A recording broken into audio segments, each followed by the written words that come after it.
So, another Friday, another return. Man, this wasn't as, I want to say it was bad. It was far from being bad, but it could have been a lot better. But hey, could have been a lot worse, right? But my real main concern is, how long can Triple H keep this up? Of these returns, because the only thing about this return was kind of spoiled. I think that was maybe Wednesday or Thursday. It got leaked that who returned on this episode, who was another return for this episode. Smackdown was already leaked, and then Smackdown came, and sure enough, that's who was returned. But I will get to that in a minute. Welcome everybody. Let's get into this review of Friday Night Smackdown. So to get that out the way, Roman Reigns is not on the show. They did not kick off with a promo. In fact, no. What they kicked off the show with is a match. And the match was another round of the first round of the Smackdown Women's Tag Team Championship Tournament with Raquel Rodriguez and Aaliyah going up against, who was their opponents? Xia Li and Santi. And Santi Blackheart.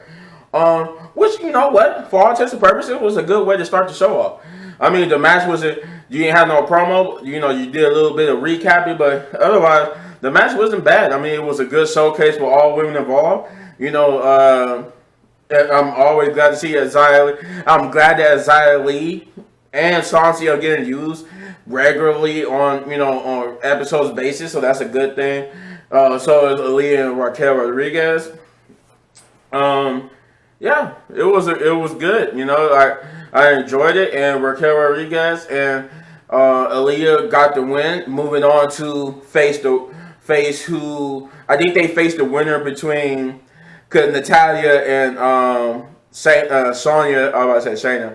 Natalia and Sonya Deville came out, and they're another tag team in this tournament, and they got beat up by both teams.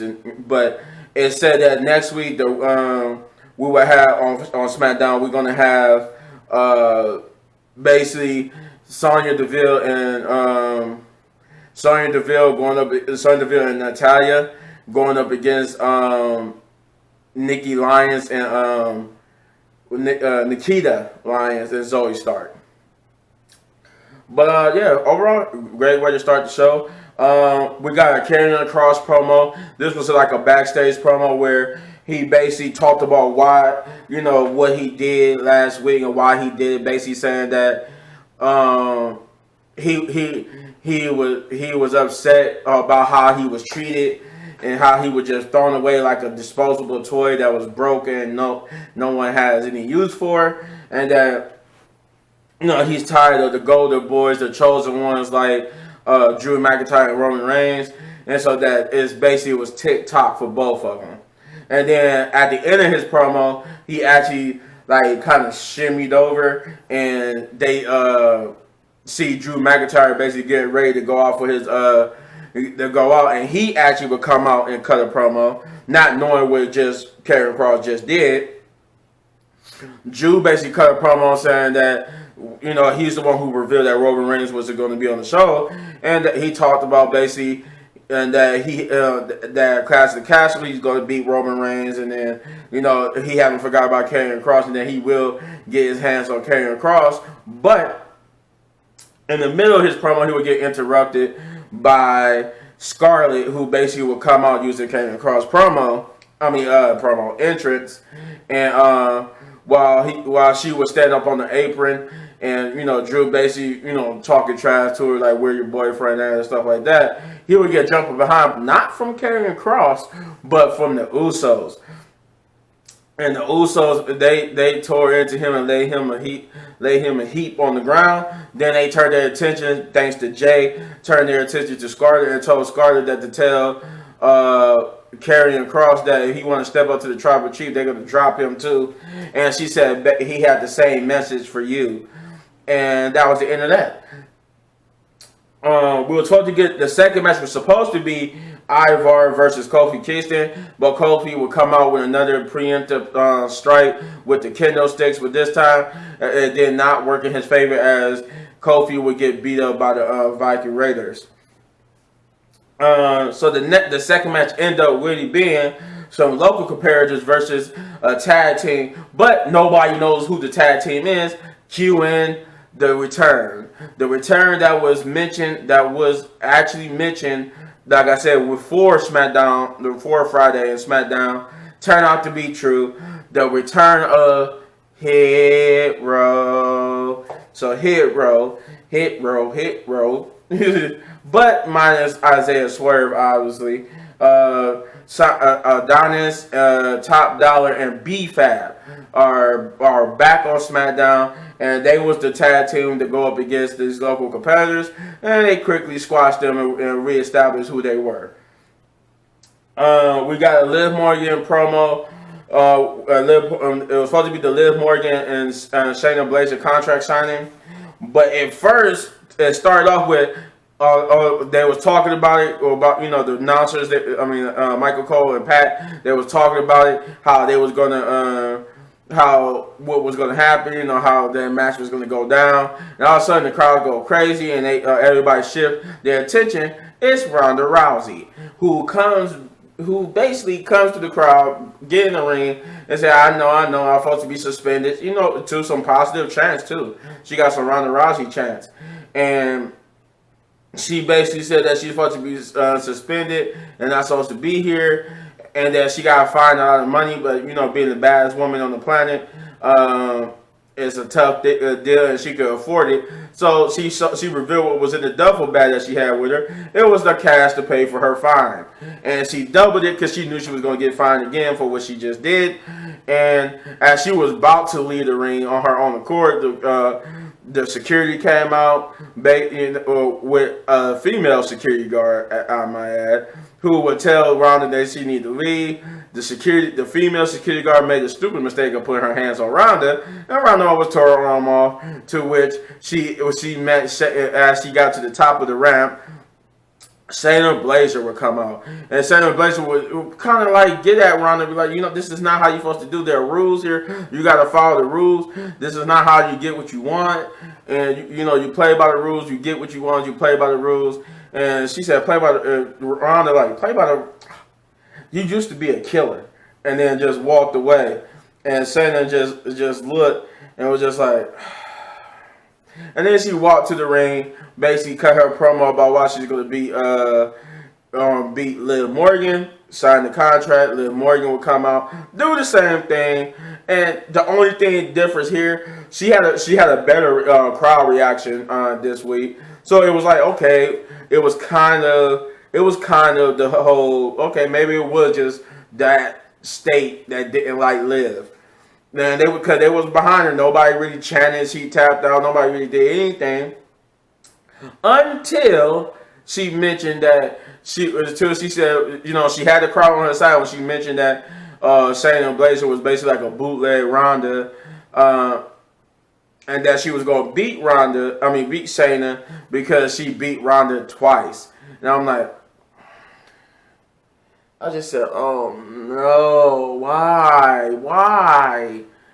And then here it comes, the boos and the you tapped out. So I'm like, nah, you're starting to, having her say that you can't, the crowd was on her side. The crowd was still on her side even afterwards. But it wasn't even, I would take that back. It wasn't even the whole crowd. The majority of the crowd cheered for her, but there were enough people who chanted "You tapped out." And but then once she signed the contract, and then Shayna Baszler started attacking her, and then Liv Morgan in the middle, she got brutalized a couple times. Shayna brutalized the arm, and then Liv Morgan would reverse, I should say. Some attempt that Shayna was going to do it to a DDT, face buster into the table, breaking the table and standing tall over Shayna Baszler, to which Liv got actually got back, she didn't really get like booed anymore. She was actually getting cheered again. So that was a lot to say for that. Then we would get a third match, to which this third match came about because Sami Zayn, who was trying to explain himself and tell the Usos that he was gonna turn things around because he heard what they were saying from last week, they would get jumped by Drew McIntyre, who returned the favor and basically told him that every time you get involved, I'm gonna beat your. And then so mad because of that, the Usos who confront Sami Zayn about the fact that he ran away. Sami said, "No, I didn't run away. I went to go get security." They said they was going out to the ring to call out Drew McIntyre, which they did. And they called him out to challenge him to a match, and he came out by himself, which started off the third match. Which at first it looked like it was just going to be Drew McIntyre versus the Usos, but Madcap or Riddick Moss would come out to even the odds, and it would be made official. It would be Drew McIntyre and Madcap versus the Usos, which was a good match, by the way. It was very good. The only thing I questioned was having the Usos take the pin loss here. It kind of undoes what you've been doing with them. Like having them take the pin loss is like, okay, they just had these stellar match, or one stellar match and one okay match with the Street Profits, and now you had them taking the loss to Drew McIntyre and Madcap here. Kind of undoes things. But other than the fact that they took a pin loss here to Drew McIntyre and Madcap is the victor here, and I guess we see where this goes next week with the when they advertise next week was going to be Roman Reigns was going to be back to have the actual, I guess, try to have a face-to-face again. Main event time. So the main event was the match that's been promoted throughout the whole night, which is Shinsuke Nakamura versus Gunther for the Intercontinental Championship. And it was a good match. It was a great way to end the show because it wasn't a bad match. And they got a decent time. Both the men looked good. But I knew who was going to win here, and that person did win. Gunther ended up winning by powerbombing Shinsuke, and he's still your Intercontinental Champion, and that's how they chose to close the show. So, with that being said, SmackDown was an okay show. It was good. It wasn't bad. I was thoroughly entertained. There was nothing really too bad about it. I think the only I wish we would have got the Ivar, at least actually had the match with Ivar and them. But Hit Row, return the next segment having Hit Row return kind of made up for that. So with that being said, I'm going to give SmackDown. I'm going to give SmackDown a 7 out of 10, which is just a good in my book. 7 out of 10 big ups, I should say, which is good in my book. And yeah, it wasn't a bad show. It wasn't bad. It had really nothing too bad about it. It was a decent episode of SmackDown. But you let me know in the comments down below what you thought of Friday Night SmackDown. And if you enjoyed this review, you hit that button right there in the upper right corner for all of my WWE reviews. And if you enjoyed this review so much you want to support the channel, all you got to do is hit those buttons and hit any one of these videos for more of my amazing content. But don't go anywhere because I got more gameplay and the review for Note coming up next. Peace.